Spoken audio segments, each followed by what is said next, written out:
The sky over Velra burned orange with fire and smoke. The great cities of the Zalari Confederation, once shimmering with crystal towers and floating gardens, were reduced to broken glass and piles of ash. Their enemies, the Dre Empire, had come faster and harder than anyone expected. First with diplomacy, then deceit, and finally with a wave of brutality that crushed resistance like insects beneath a war machine. Commander Real Thorn stood at the edge of what was once the Grand Plaza. His armor, once polished silver, was dented and blackened. Blood, his own and others, stained the joints. His people, the Zalari, had never been warriors. They were thinkers, builders, artists. They had no armies when the first Dre ships arrived, only fleets meant for transport, not combat. The Dre laughed as they conquered city after city, taking pleasure in every slaughter. Real had seen too much. In 2 solar cycles, they had lost 80% of their world. Their High Council was dead. Their capital had fallen 3 weeks ago, and now only scattered bands like his, tired, starving, barely armed, remained. "We'll make our last stand here," he told the 50 remaining fighters around him. Their eyes, dim and defeated, didn't even question it. They knew it was over. From the ruined sky above came the sound of more dropships. Heavy metal beasts that howled as they descended. Dre reinforcements. Real tightened his grip on the battered plasma rifle he had taken from a dead soldier. "No running," he said. "We make them bleed." Then something strange happened. Another ship descended. But this one was different. It was sleek, black, marked with symbols none of the Zalari recognized. It wasn't Dre.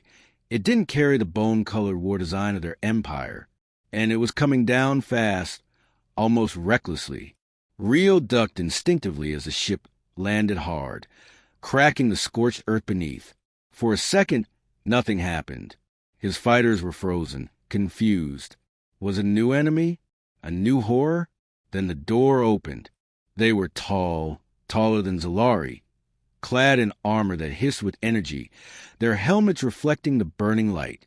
They walked like predators, deliberate, confident. One by one they emerged, 12 in total, carrying weapons heavier than anything the Zalari had ever built. Real raised his rifle halfway, confused. Then one of them spoke. "Which of you is in command?" The voice was rough, low, and translated into perfect Zalari dialect. Real blinked. I am." The figure stepped closer, removing his helmet. His skin was brown, his eyes hard and focused. A scar ran across his cheek, and his expression said one thing clearly. "This isn't our first war. I'm Captain Marcus Hale," he said. "Earth Command received your distress signal. Sorry we're late." Real just stared. "You're human?" "Damn right," Marcus said. He turned to the others. "We've fought the Dre before. We'll show you how it's done." And then, before Real could say a word, the human soldiers fanned out like shadows, taking positions of machine-like discipline. One knelt beside a wounded Zalari and injected him with a stimulant. Another set up a turret facing the direction of the incoming Dre. Real's comlink crackled. A scout reported dozens of enemy dropships incoming. But for the first time in months, Real didn't feel panic. He felt something else. Hope. Marcus looked at the sky and smirked. "They're coming? Good. I was getting bored." Then he gave the order, "Light them up." And the world changed. The first Dre dropship didn't even have time to fully deploy its claws before it exploded midair. A direct hit from the human turret turned the enemy vessel into a fireball, its shredded parts raining down over the shattered plaza. Real ducked as debris flew past his head, watching in awe as the humans sprang into action like they were born for this moment. Marcus barked quick orders, his voice steady, sharp, and commanding.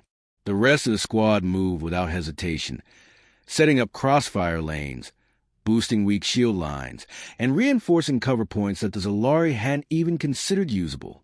These humans weren't just soldiers. They were war. The second dropship came in low, avoiding the same fate as the first. It hit ground hard, metal legs slamming into the rubble as the dray poured out, tall, armored, vicious. Their screeches echoed across the ruined city, the noise curdling like acid in Real's ears. But the humans didn't flinch. Private Neakes, a small woman with dark braids coiled beneath her helmet, lobbed something silver and blinking into the crowd of dray. There was a flash, no fire, no blast, just a deep thump, and suddenly the dray started convulsing. Their armor stiffened, their weapons dropped, and one by one they crumpled like puppets with severed strings. EMP shock grenade, she said, grinning as she turned back to Real.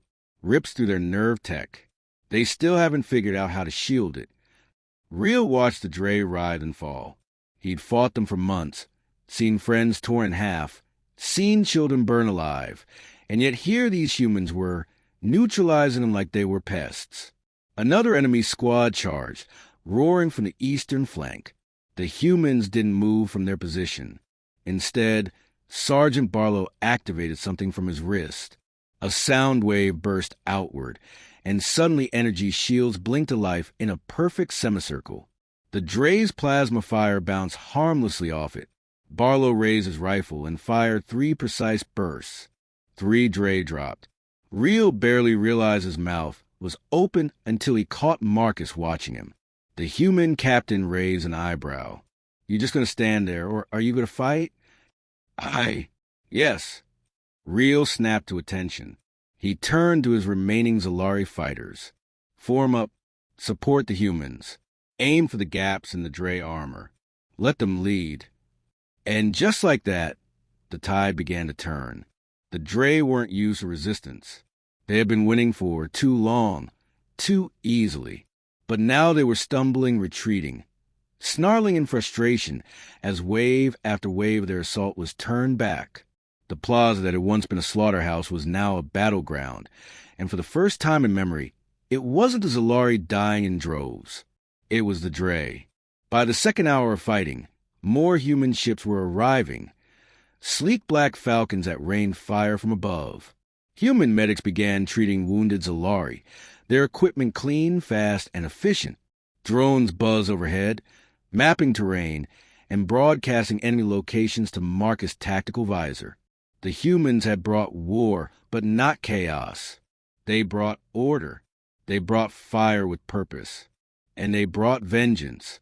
As night fell, Real sat against a crumbled statue of the old builders. His armor was even filthier than before, but his limbs no longer shook with fear. His body ached, but he could still move. He had lived. They all had. Across the square, a small bonfire crackled. Human soldiers sat beside Zalari, sharing dry rations and awkward, tired laughter. Marcus approached, dropping beside him. "You fought well today," the human said. "So did you," Real replied, still half in disbelief. "You didn't have to come." Marcus stared out at the horizon, at the silhouette of a broken city far away. "Yeah," he said quietly, "but we remember what the dray did to the Valari, to the no one came for them. We swore we'd never let that happen again." He turned to Real, eyes cold and burning. "We may be late, but when humans show up, we don't back down." Real nodded. "I believe that now." Marcus stood and walked back to his men. The wind shifted. Somewhere far in the distance, dray ships regrouped, howling in rage. But tonight, they were the ones afraid, because humanity had arrived, and they were just getting started. The days that followed felt like living inside a storm that had suddenly, violently changed direction. Where once the Zalari ran scattered and buried their dead in silence, now they marched with purpose beside humans who fought like demons and strategized like war gods. The humans called it Phase 1, stabilization. That meant holding what little ground the Zalari still had and pushing the dray back inch by bloody inch. It wasn't glamorous. It was grinding, brutal work. Trench fights, ambushes in ruined cities, sniper nests inside collapsed temples. But every day they held, every day they didn't die was a kind of miracle. Reel stood beside Marcus on a broken balcony overlooking the remains of Merzich, once a proud Zalari city of culture and history. Now it was a maze of fire-gutted buildings and streets littered with bones. A week ago, it had belonged to the Dre. Now it was the forward line. Their patterns are changing, Marcus muttered, eyes glued to his tactical display. They're falling back faster than they used to. Reel frowned. That's good, isn't it? Marcus didn't look convinced. They're not scared. Not really. Not yet. They're regrouping, planning something bigger. They've realized we're not here to lose. He turned to Reel. And that's when they get dangerous. That same night, as the Zalari slept in makeshift shelters and the humans rotated their watch, something began to change in the air. The silence between bombardments was deeper. The usual Dre reconnaissance drones, buzzing mechanical wasps that had harassed them for days, vanished. It was too quiet. And then, just before dawn had happened, the sky screamed. Huge Dre warships, 3 times the size of the ones before, punched through the clouds like gods hurling spears. They weren't drop ships. These were C-class. They didn't carry soldiers. They carried death. The first beam struck the northern ridge, vaporizing everything for a quarter mile. Screams ripped through the comms. A second beam landed near the riverbed, turning the water to steam in a heartbeat and killing dozens, Zalari and human. Instantly, alarms howled. Reel grabbed his rifle and sprinted toward command. Soldiers ran past him in every direction. Fires lit up the horizon. It was chaos, like the war had restarted all over again, only worse. At the command hub, Marcus was already shouting into comms. I want Falcon batteries on Grid 9B now. Get those goddamn rail cannons in the air. Reel, get your people underground if they're not already. What is that? Reel shouted over the noise. We've never seen those ships before. Marcus' face was grim. Siege cruisers. The Dre usually save them for extermination. They've decided you're not worth enslaving anymore. Reel's blood ran cold. They're going to wipe us out. Unless we hit them first. Marcus snapped. We got one chance. He pointed to a blinking map. Each cruiser's got a central plasma core. We take that out, the whole thing goes. We'll need to board one, sabotage it from the inside. Board that? Reel asked, stunned. That's suicide. Marcus grinned, teeth white in the flickering red light. Not suicide, he said. Human strategy. By sunset, the plan was in motion. One human dropship, barely large enough to carry a dozen, would fly low through the rubble, using the chaos as cover. They'd sneak beneath the cruiser's scanners, latch onto its belly like a parasite, and cut their way inside. Reel volunteered before he even knew what he was doing. Marcus gave him a long look. You sure? You've got people who still need you. Reel nodded, which is exactly why I'm going. They left at twilight, inside the tight cabin. Reel sat between human soldiers, silent, armored giants loading their weapons with a calm that both terrified and reassured him. One of them passed him a device. Core charge. Don't drop it, the soldier said flatly. Another grinned. First time blowing up a warship? Reel exhaled slowly. First time surviving long enough to try. They all laughed, a short, bitter laugh that smelled of blood and adrenaline. As they ascended into the firelit sky, the cruiser above loomed larger and larger until it blocked out the stars. Its underside open like a steel maw, glowing with heat, trembling with power. Marcus' voice crackled through their earpieces. Remember what they did. Remember who you are, and make them bleed. The dropship accelerated straight into the monster's jaws. The moment the dropship latched onto the cruiser's underbelly, everything went still, like the universe had paused to take a breath before something terrible happened. Inside, the lights flickered red. Everyone held position. The magnetic clamps hissed, locking them in place. Above them, just a few meters of reinforced Dre alloys separated the team from the core of a warship designed to burn cities to ash. Cutting hole now, Sergeant Barlow muttered, activating a thermal lance. A thin beam of white-hot energy shot upward, melting a perfect circle into the cruiser's gut. Liquid metal dripped down the sides as smoke filled the dropship, making it feel more like a coffin than a vehicle. Reel's heart hammered in his chest. He clenched his jaw and checked his plasma rifle for the third time. He wasn't a commando. He was a civic planner before the war. He'd spent more time designing irrigation systems than holding a gun. But now he was boarding a death ship with human soldiers like it was just another Thursday. The hull opened with a wet groan, and Marcus was the first through, swinging up and vanishing into the darkness above. One by one, the rest followed, until only Reel remained. He hesitated for half a second, then climbed through the melted hatch. Inside, it was hell. The Dray ship's interior pulsed with a sickly red glow. Pipes hissed steam. The walls looked alive, veined with strange organic wiring and glowing fluid that moved like blood beneath metal skin. Marcus gave hand signals, and the squad moved in silence, hugging the curved corridors. The sound of distant Dray voices echoed faintly, deep, guttural tones like gravel being crushed. They hadn't been detected yet. Reel tried not to look at the alien walls. Every surface felt wrong, like it was watching them. Twice, he stepped in puddles that felt warm, like living things had been bled here.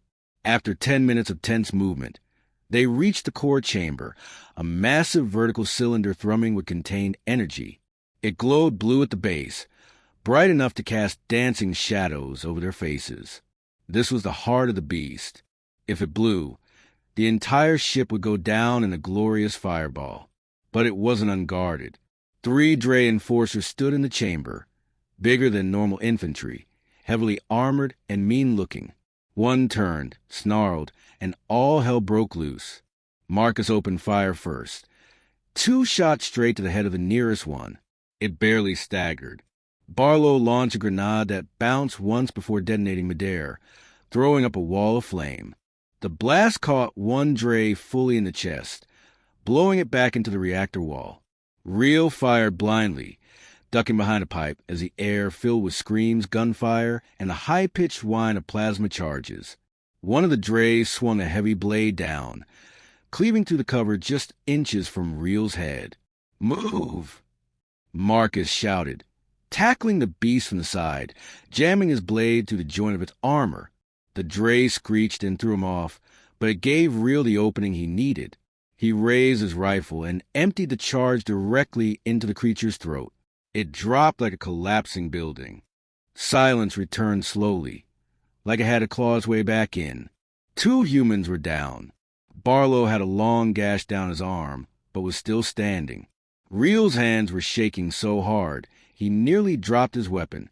Marcus grabbed the explosives case, tossed it open, and handed charges to Reel. "Set them on the coolant lines. They're exposed. If we rupture those, the whole thing overheats and detonates." Reel nodded, not trusting himself to speak.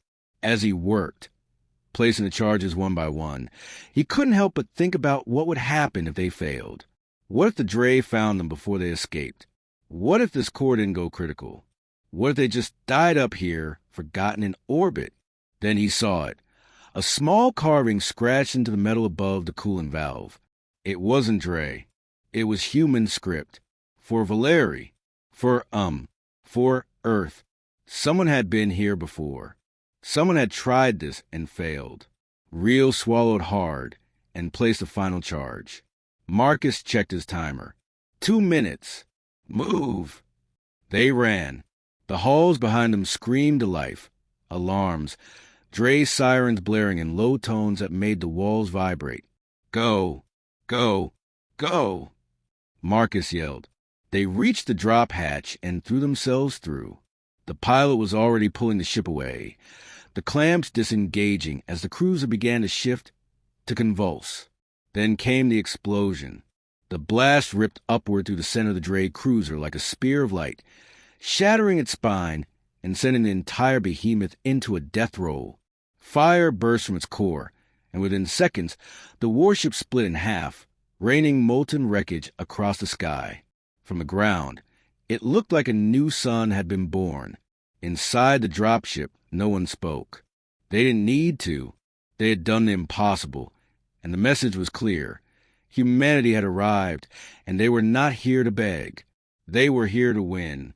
The wreckage of the Dray cruiser burned for hours in the upper atmosphere, a long smoking trail streaking across the heavens like a warning written in fire.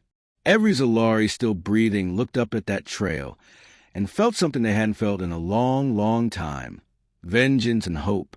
Back on the surface, the news spread faster than the flames. Across shattered villages and hiding places in mountain caverns, survivors heard the same story repeated again and again. The humans boarded a siege cruiser and destroyed it from inside.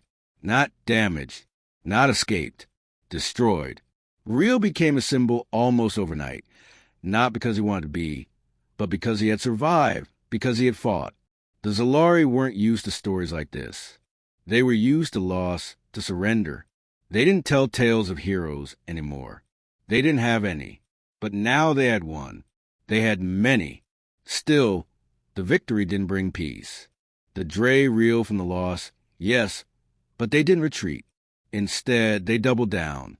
They were furious, shocked, and suddenly aware that this new species, the humans, weren't like the others they had crushed before.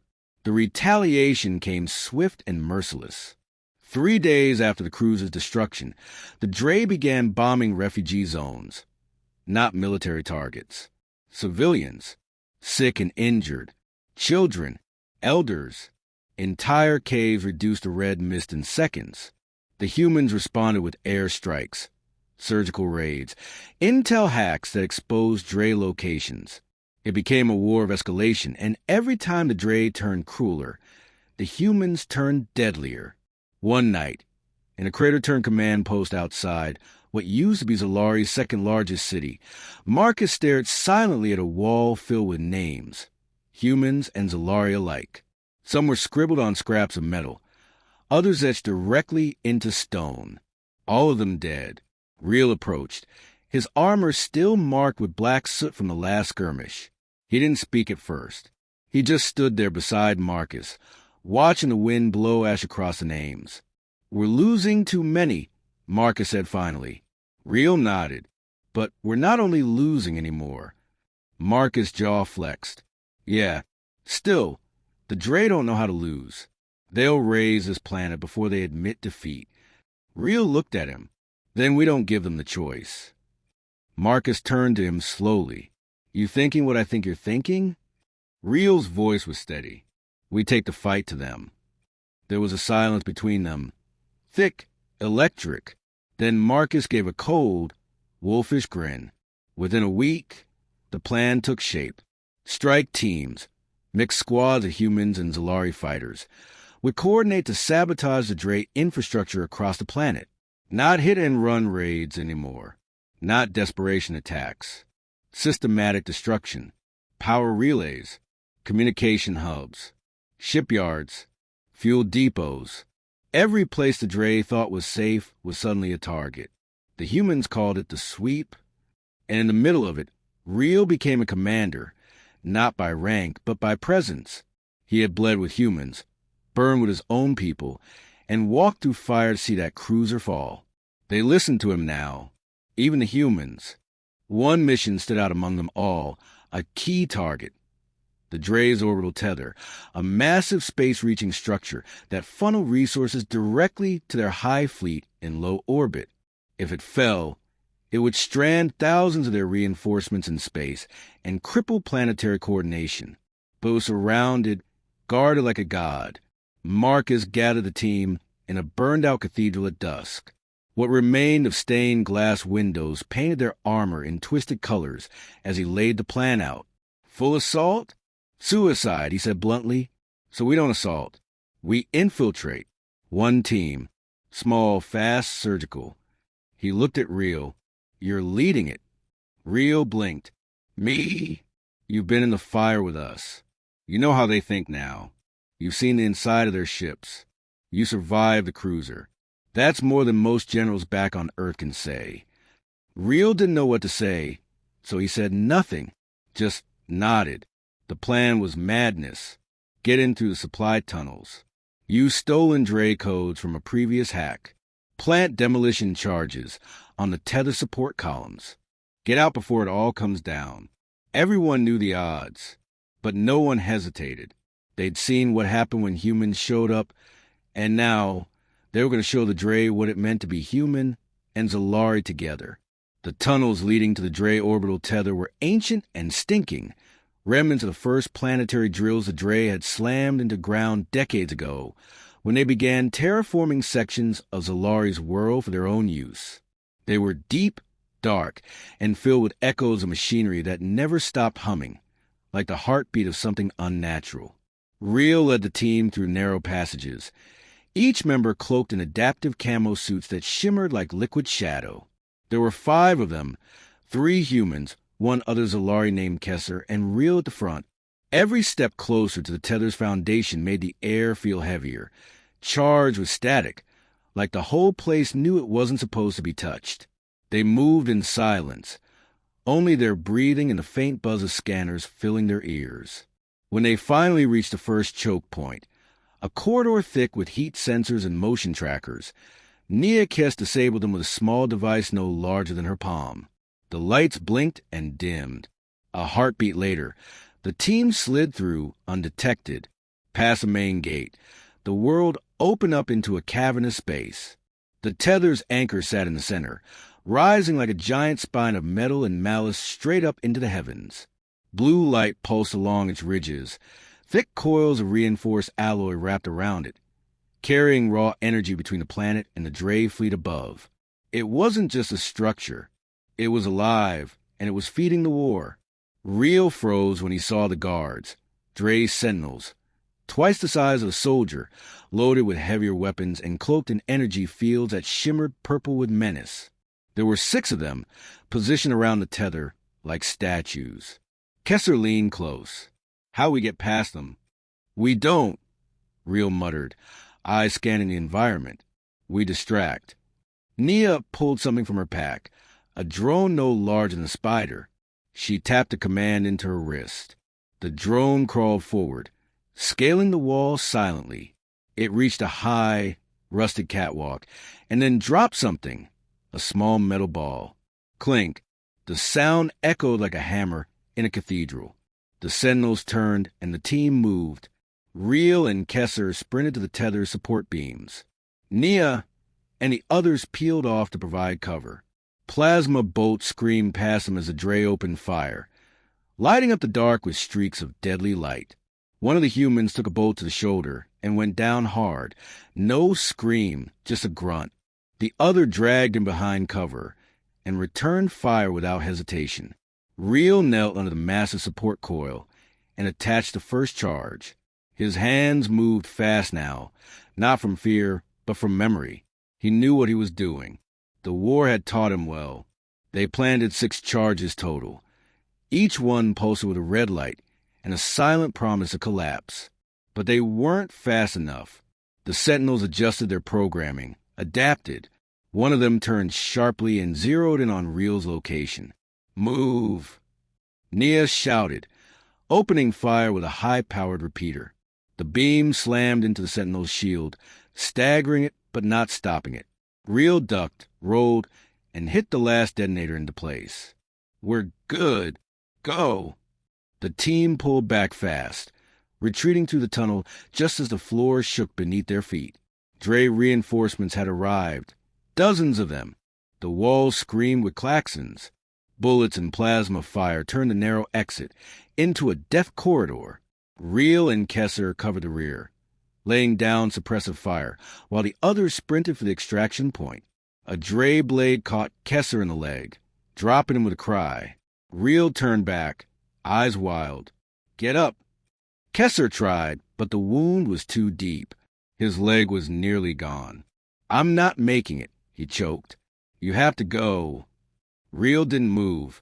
Detonation's on a timer, Kesser gasped. Don't make this mean nothing. Real hesitated, just for a moment. Then he grabbed Kesser's arm, slung it over his shoulder, and screamed into his comms. We need medevac. I'm not leaving anyone behind. Outside, the extraction shuttle hovered just above the dust. Side doors open, bullets hammering its sides as Neo waved frantically. Let's go. Let's go. Real burst from the tunnel seconds before the charges went off. The explosion was like a god roaring. The ground lifted beneath them. The tether's base erupted, sending shards of alien alloy hundreds of feet into the air. The great spine bent slowly, painfully, before snapping at the midjoint. The structure twisted as it fell, crashing across the landscape like a collapsing skyscraper. From the stars above, hundreds of Dre ships flickered and dimmed, severed from their lifeline. The sky, for the first time in weeks, started to clear. Inside the shuttle, Kessler passed out from blood loss, but he was alive. Barely. Marcus' voice came through the radio a moment later. You did it!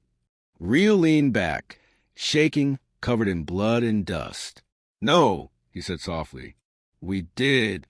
And the world, for one perfect second, felt like it might belong to the living again. The fall of the orbital tether sent shock waves, literal and figurative, across the entire planet. Every Dre system connected to it flickered. Ship coordination collapsed. Supplies stopped moving. Communication between their surface forces and orbital command was severed. The once invincible Dre war machine started to stutter, like a giant bleeding out through 1,000 cuts. And for the first time in recorded history, the Dre retreated, not strategically, not to regroup. They ran. Across cities that once bowed in silence, Zalari fighters poured out from hiding places, ambushing patrols. Human gunships swept overhead, laying fire down like divine retribution. Liberation zones bloomed like wildfire across the continents. Even the old Zalari elders who had long abandoned the idea of resistance took up arms to guard their villages. But victory didn't come easy. The Dre's desperation made them more reckless.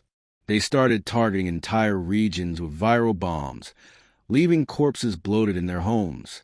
Other units turned suicidal, strapping explosives to themselves and charging into camps.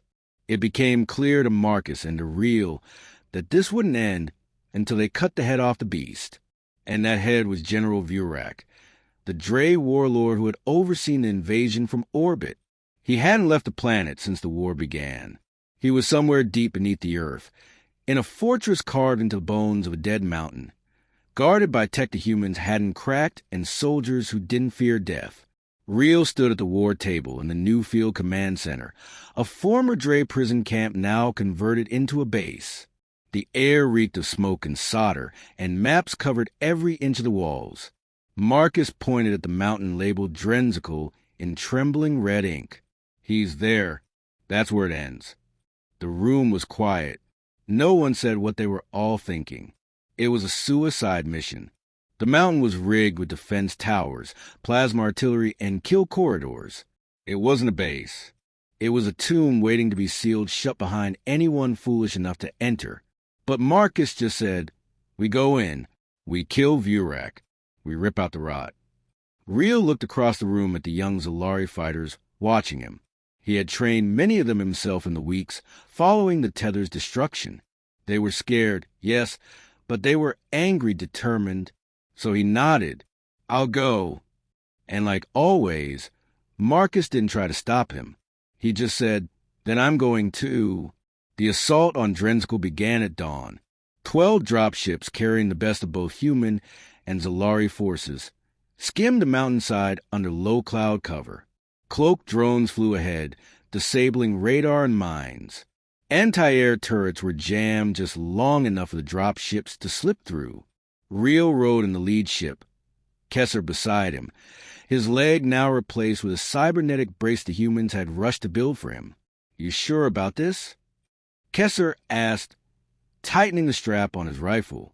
No, Reel replied, but when has that ever stopped us? They hit the ground fast and hard. The mountain shook with the opening barrage. Explosions rippled through the outer walls. Human EMP rounds knocked out half the defense grid in the first 2 minutes. But the Dre were waiting. Dozens of them, maybe hundreds, emerged from tunnels and bunkers, screaming, firing, bleeding as they fought. They didn't hold back. They didn't plan to survive. Reel fired until his hands ached. Plasma bolts singed the air inches from his face. One Zalari fighter beside him was blown in half. Another was stabbed by a dray blade before even drawing her weapon. It was madness, but they kept moving forward. Room by room, floor by floor, every step a new death sentence. Until finally, they reached the heart of the mountain, a vast chamber hollowed out by machines, with molten heat radiating from deep vents and a massive throne of black steel at its center. And there he was, General Vurak, twice the size of a normal dray, armor like obsidian, eyes glowing with cruel intelligence. He rose slowly, deliberately, and spoke in a voice that shook the stone. "You think you won," he growled. "You insects have delayed the inevitable. We are eternal." Marcus stepped forward. "Eternal? This." He opened fire. Vurak charged. The chamber erupted into chaos. Reel rolled aside just as the warlord's axe shattered the ground where he'd stood. Kessler threw a grenade that barely slowed a brute. Human soldiers flanked him, unloading full clips, most of it bouncing off his shielded body. Reel climbed a scaffold on the wall, grabbing a long-forgotten dray rifle left by a fallen guard. He aimed for the warlord's back, where the armor plates curved and exposed a small gap between neck and shoulder. He fired. The shot hit. Vurak stumbled. Marcus rushed in, blades in both hands, and drove them deep into the wound. The dray howled and spun, but Reel was already moving, leaping down, plasma knife in hand. He landed hard right beside the warlord. Reel landed hard beside the warlord, his plasma knife sinking deep into Vurak's exposed flank. The dray general roared, a sound so primal it shook dust from the cavern ceiling. With a massive sweep of his arm, he knocked Reel across the chamber, sending him crashing into the stone wall. Marcus continued his assault, dancing between Vurak's counterattacks with practiced precision. Each time the general's weapon smashed into the ground, Marcus was already elsewhere, striking, cutting, drawing more of the thick purple fluid that served as dray blood. "You fight well for prey," Vurak snarled, his voice like grinding metal. "It will make crushing you more satisfying." The warlord suddenly activated something on his gauntlet. His armor began to pulse with energy, growing brighter until it seemed to radiate heat. The wounds in his neck and flank sealed themselves, the armor becoming liquid before forming. "Self-healing tech," Kessler shouted, firing another round that simply melted into the pulsing armor. "We can't damage him fast enough." Reel dragged himself up, ribs screaming in protest. He'd seen something like this before, in the core chamber of the cruiser. The same pulsing energy, the same liquid metal flow. He remembered the coolant valves, how they regulated the temperature of the reactor. "The vents," he called to Marcus, pointing to the glowing red channels carved into the chamber floor. "They're feeding his armor. We need to overload them." Marcus understood immediately. "Kessler, all grenades in the vents. Nia, get that EMP charge ready." The team moved with desperate coordination. Kessler lobbed grenades into the nearest vent, while other soldiers targeted additional openings. Vurak seemed to realize what they were planning, and charged toward Kessler with terrifying speed. Reel intercepted him, firing his rifle directly into the warlord's face. The shots didn't penetrate, but they blinded Vurak momentarily.